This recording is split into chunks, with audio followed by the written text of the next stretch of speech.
आज हम एक लफ्ज़ सीखेंगे, वो है माकूल इबादत। क्या मतलब है इसका, माकूल इबादत का? काबिल कबूल।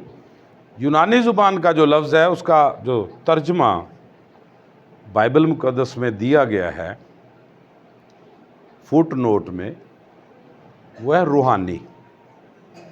क्या? रूहानी। माकूल इबादत के तनाज़र में हम दो लफ्ज़ सीखेंगे।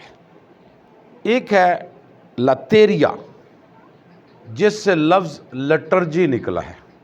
लिटर्जी क्या होती है? जो आप इबादत की तरतीब की किताब इस्तेमाल करते हैं उसको भी लिटर्जी कहते हैं। इबादत की तरतीब की किताब हम इस्तेमाल करते हैं, इसको भी लिटर्जी बुक कहते हैं, इबादत की किताब। लिटर्जी का मतलब है ऐसी इबादत जो आप तरतीब के साथ या पढ़ कर सकें। हम पर अक्सर ये सवाल किया जाता है कि जो चर्च ऑफ पाकिस्तान वाले लोग हैं या रोमन कैथलिक लोग हैं, वो किताब इस्तेमाल करते हैं तो लिखियां हुई दवावां होंदियां ने, वो ही पढ़ के तो इबादत मुका देते हैं। जो जितनी भी दूसरी डिनोमिनेशंस हैं, ख़ास तौर पर पेंटिकॉस्टल, वो ये सवाल ज़रूर उठाती हैं कि इन्हां दियां तां जी लिखियां पढ़ियां दवावां होंदियां। और इसी से एक लफ्ज़ है लोगिकेन। क्या? लोगिकेन। ये दोनों लफ्ज़ जो हैं इबादत के लिए इस्तेमाल होते हैं। ख़ास तौर पर जो लोगिकेन है वो माकूल इबादत वाला लफ्ज़ है। लिटर्जी में तीन चीज़ें होती हैं, याद रखने की बात है। लिटर्जी में तीन चीज़ें होती हैं। लिटर्जी में हम किताब इस्तेमाल करते हैं। क्या? लिटर्जी में हम टाइम की पाबंदी करते हैं। सुबह 7 बजे से 8 बजे तक इबादत होगी, 9 से 12 बजे तक इबादत होगी, 5 से 7 बजे तक इबादत होगी। लिटर्जी में टाइम की पाबंदी है। और तीसरी बात जो है, जगह का होना ज़रूरी है। इबादत के लिए जगह का होना ज़रूरी है। जैसे हमारे पास ये चर्च है। ये लिटर्जी सिर्फ लिखी हुई किताब का नाम नहीं है, ये सारी चीज़ें इस इबादत में इंक्लूड हैं। जबकि दूसरी तरफ जो लोगिकेन है, ये लोगोस से लफ्ज़ निकला है। कहाँ से? खुदा के कलाम से। कलाम, लोगोस कलाम को कहते हैं।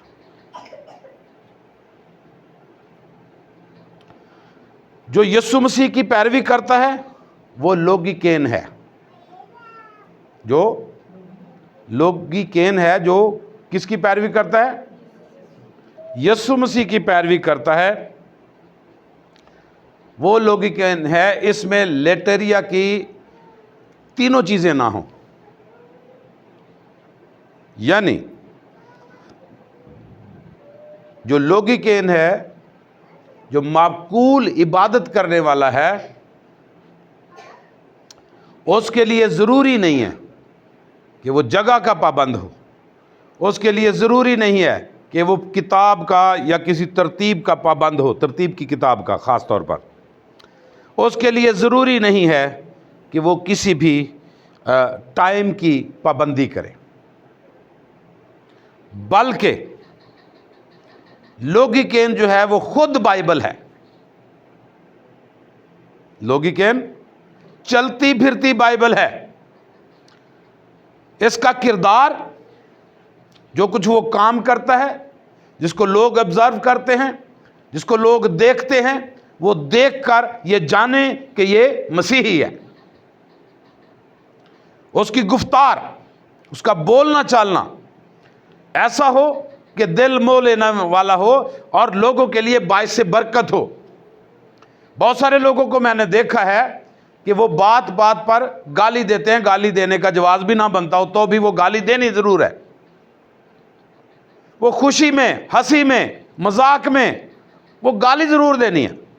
आपकी गुफ्तार बोलते चालते हैं जब आप दूसरों से, तो उसमें पता होना चाहिए कि एक मुहज्जब शख्स है ये, और रफ्तार भी दूसरों के साथ, मुआशरे में आपके साथ, आपके जो ताल्लुकात हैं, आपका जो कारोबार है, आप जो अपने लिए सोर्स ऑफ इनकम बनाए हुए हैं, वो किस मियार का है। सारा दिन शराब वेच के ते सवेरे गिरजे आके तौबा तौबा कर लेनी, किस मसीहत को प्रेजेंट कर रहा है। या मुख्तलिफ तरह के और भी बहुत सारे कारोबार हैं, कोई नंबर खेलता है, कोई जादूगरी का खेल खेलता है, कोई कुछ खेल खेलता है। जो लॉजिकेन है वो चलती फिरती बाइबल है। हम बाइबल पढ़ने वाले लोग हों, लॉजिकेन बाइबल पढ़ने वाले लोग हों, ना कि बाइबल पढ़ने वाले लोग हों।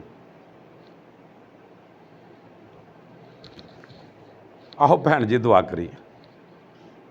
अच्छा, बाइबल भी नहीं खोलनी, बाइबल कच्चे ही रहनी है। पढ़ने वाले, खुदा के कलाम के मुताबिक चलने वाले, खुदा के कलाम के मुताबिक अमल करने वाले, खुदा के कलाम के मुताबिक बोलने वाले, वही दुरुस्त इबादत है। यानी हमारी ज़िंदगी से बाइबल नज़र आए। लतेरिया में वक्त की पाबंदी की जाती है, लेकिन लॉजिकेन में वक्त की कोई पाबंदी नहीं है। आप ज़िंदगी के हर शोबे में, ज़िंदगी में हर वक्त, हर लम्हे मसीह को प्रेजेंट करने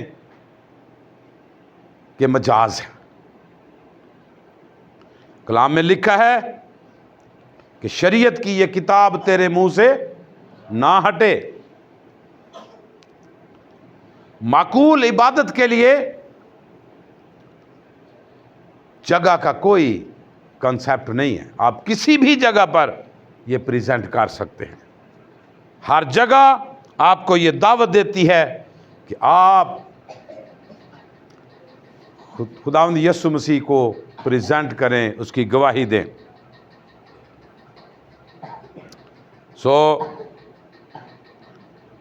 मेरे लिए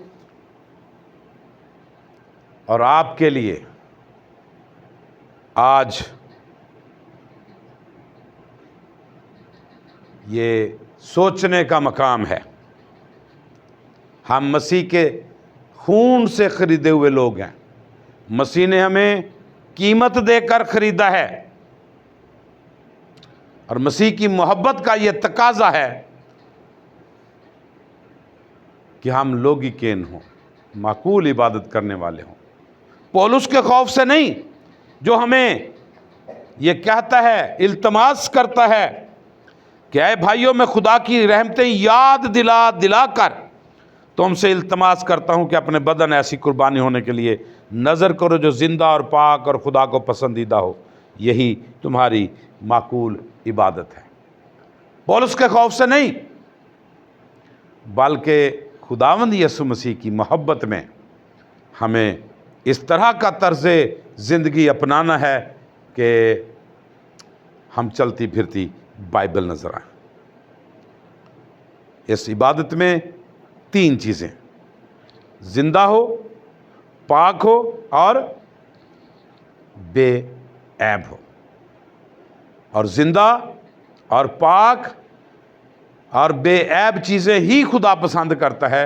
इसलिए हमारी वो इबादत खुदा ज़्यादा पसंद करता है जो उसके मियार के ऐन मुताबिक हो। मैं ये नहीं कहता कि हमें इस तरह इबादत नहीं करनी चाहिए, बल्कि हमारी ज़िंदगी ही इबादत से इबारत हो। आज की शाम मेरे लिए और आपके लिए ये चैलेंज है। इस लेंट सीज़न में हम किस तौर से खुदा की इबादत करते हैं। खुदा बाप, बेटे और रुल कुदस के नाम से आमीन।